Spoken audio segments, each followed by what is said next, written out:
कबीर साहिब से किसी भक्त ने प्रश्न पूछा है, सुख कैसे मिल सकता है? मनुष्य को दुख क्यों मिलता है? मनुष्य इतने पुण्य के कार्य भी करता है, बुद्धिमान प्राणी भी है, फिर भी जितना मनुष्य को चिंता रहती है, दुख रहता है, इतना शायद और किसी प्राणी को नहीं रहता है। पक्षियों के पास में घर नहीं है, परंतु फिर भी उनको विश्राम मिल जाता है। बेड नहीं है फिर भी नींद आ जाती है, रजाई नहीं है फिर भी ठंडी कट जाती है। और इस मनुष्य के पास में घर भी सुंदर है, बेड भी सुंदर है, रजाई भी सुंदर है, मच्छरदानी भी है, उसके बाद इसकी नींद भंग हो जाती है। रात भर कभी कभी सोचता रहता है, आंखें बंद करके सोचता रहता है, आंखें खोल कर भी सोचता है, दिन भर सोचता है, बाथरूम में स्नान करते करते भी सोचता है, रास्ता चलते चलते सोचता है। सोचते सोचते सिर दर्द होने लग जाता है, ब्रेन की नस फट जाती है, फिर भी इसका कोई पार नहीं मिलता है। क्या हो गया है इस मनुष्य को? भगवान श्री कृष्ण ने एक बहुत अच्छी बात कही है। उन्होंने कहा है कि तुम कुछ लेकर यहाँ आए नहीं हो। क्या लेकर आए और क्या लेकर जाओ?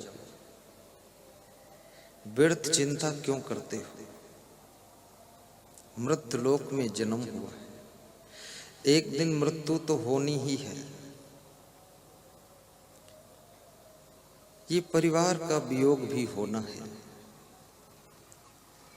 जब तक जीवन है कर्तव्य का पालन कीजिए, जहां तक संभाल सको संभाल लीजिए।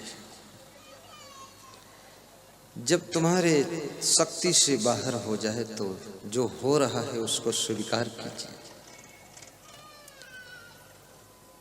भगवान कृष्ण ने अपने परिवार को बहुत संभाला, बहुत संभाला। एक दिन उनको समाचार मिला कि 56 करोड़ यादव आपस में लड़कर मर गए। भगवान कृष्ण ने ठंडा पानी पिया, हल्का मुस्कुराए और सोचने लगे, जिनको भगवान भी नहीं पूरा संभाल पाया तो इंसान क्या संभालेगा? ये तो कुदरत की व्यवस्था है, सब सेटिंग इसी प्रकार से चलती रहती है। टेंशन मुक्त प्रबंधन करना सीखो। बड़ी बड़ी फैक्ट्रियां चलाओ, बड़ी बड़ी फैमिलियों को संचालित करो, बड़े बड़े आश्रमों का नेतृत्व करो, लेकिन अपने आप को समझा लो कि ये सब खेल, आंख खुली है तब तक है, आंख बंद हो जाएगी मेरे लिए खेल खत्म हो जाएगा।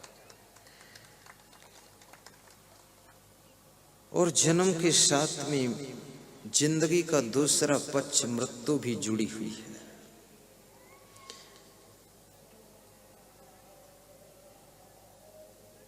कब कहां जीवन की शाम हो जाए किसी को पता नहीं। क्या भरोसा है इस जिंदगी का? साथ देती नहीं है किसी का। क्या भरोसा है इस जिंदगी का?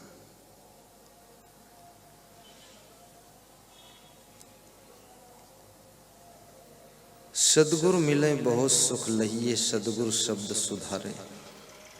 कहें कबीर ते सदा सुखी है, जे यह पद ही विचारे।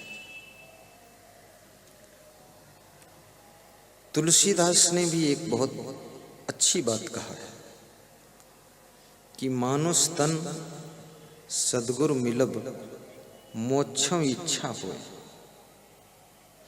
दुर्लभ तीनों परम है, पाए सुयोग न खोए। मनुष्य का शरीर मिलना ये भी दुर्लभ है। पुनर्वित्तम पुनर्मित्रम पुनर्भार्या पुनर्मही एतत् सर्वम पुनर्लभ्यम न शरीरम पुनः पुनः। धन खो जाए तो फिर मिल जाएगा, मित्र रूठ जाए तो फिर खुश हो जाएंगे, मिल जाएंगे, पत्नी नाराज हो जाए तो फिर राजी हो जाएगी, एक पत्नी मर जाए तो दूसरी भी मिल जाएगी, जमीन कोई बेईमानी कर ले तो और खरीद लोगे और मिल जाएगी, लेकिन मनुष्य शरीर बारंबार नहीं मिलता है। ऐसा नीतिकार कहता है कि मनुष्य शरीर को कहीं तुम थोड़े से धन के लिए न खो देना, छोटे से परिवार के मोह में इसको न खो देना, और कहीं काम क्रोध लोभ मोह मनोविकारों के पीछे इस मनुष्य जीवन को गंवा न देना। इस जीवन के महत्व को समझो। आहार निद्रा भय मैथुनानि सामानि चैमानि नृणाम पशूनाम ज्ञानम नराणाम अधिको विशेषो ज्ञानेन हीना पशुभिः समाना। नीतिकार चाणक्य कहते हैं कि आहार लेना अर्थात भोजन करना, निद्रा लेना, भयभीत होना, बच्चों को जन्म देना, इतना काम पशु पक्षी भी करते हैं और मनुष्य भी करता है। हर मनुष्य भयभीत है, कहीं मेरा बच्चा न मर जाए, कहीं मेरी गाड़ी चोरी न हो जाए। हुआ कुछ नहीं, पर उसके अंदर संदेह है, हो भी सकता है, हो भी जाता है। बहुतों के साथ हुआ भी है, तुम्हारे साथ नहीं हुआ अच्छा है, पर पहले से डरे हुए हो कि कहीं ऐसा ना हो जाए, डर लगता है। तो नीतिकार कहता है ये डर भी स्वाभाविक है, पशुओं को भी डर है, पंछियों को भी डर है और मनुष्यों को भी डर है, और सबसे बड़ा डर तो प्राणियों से ही है। मनुष्य को मनुष्य जितना डर दिखाता है इतना कोई और डर नहीं दिखाता है।